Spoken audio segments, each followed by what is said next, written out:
Federico Taboada. Gracias, Fede, por estar con nosotros. Bienvenido.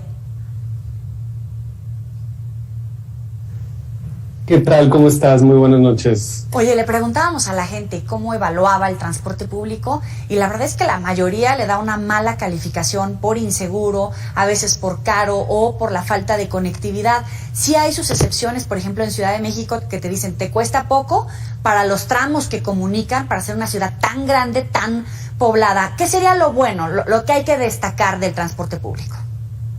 Mira, en primer lugar, bueno, yo creo que lo más importante es que debemos observar que el transporte debe ser acorde a las tarifas que pagamos.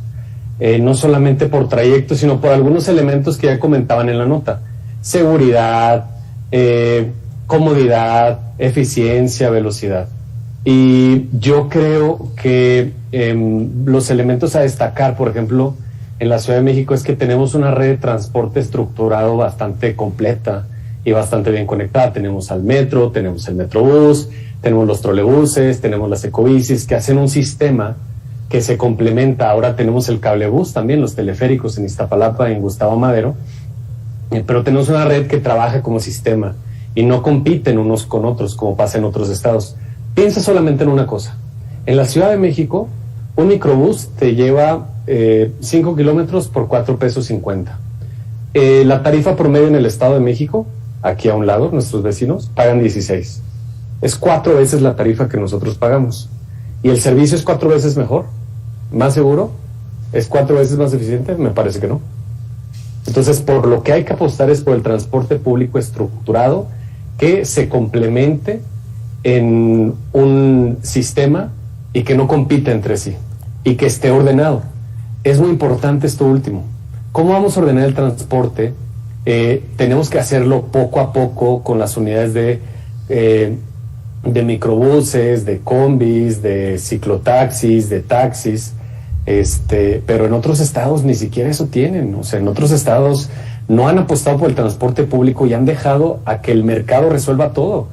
Pero los estados y municipios fuera de la Ciudad de México y algunas otras ciudades, poquitas, pues no han apostado por esto. Por eso la gente se queja tanto, porque cada vez los trayectos son más largos, son más caros y son más inseguros.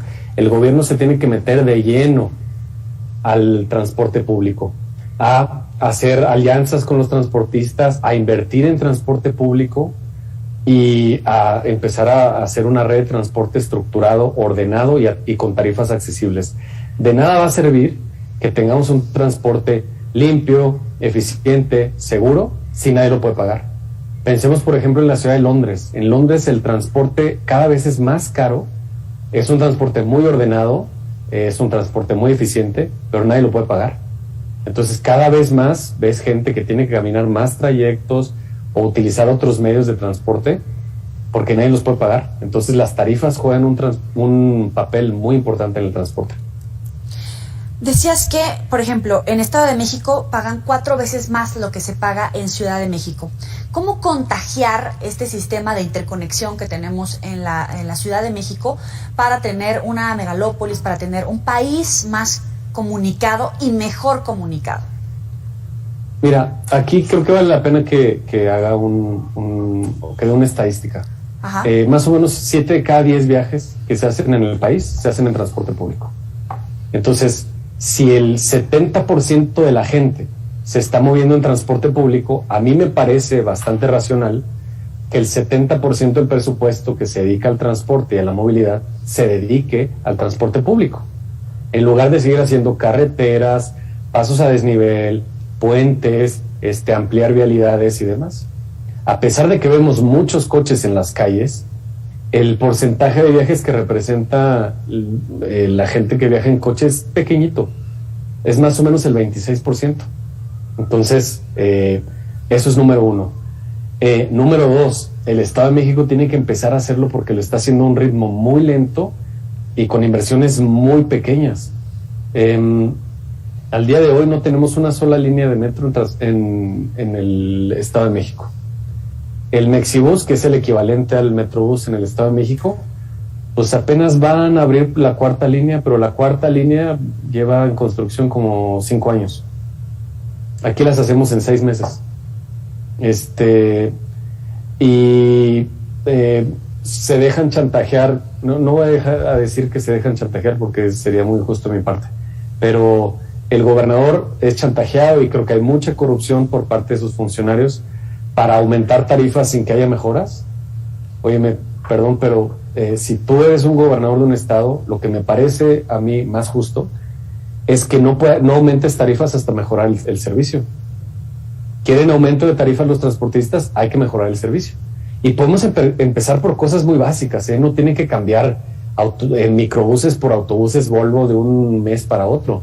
Pueden empezar con el cobro electrónico por tarjeta, que les va a costar muy poquito, tener cámaras de seguridad, botones de pánico, choferes uniformados, choferes capacitados. Yo creo que carriles confinados, esas cosas son muy sencillas y podrían empezarlas a hacer cuanto antes.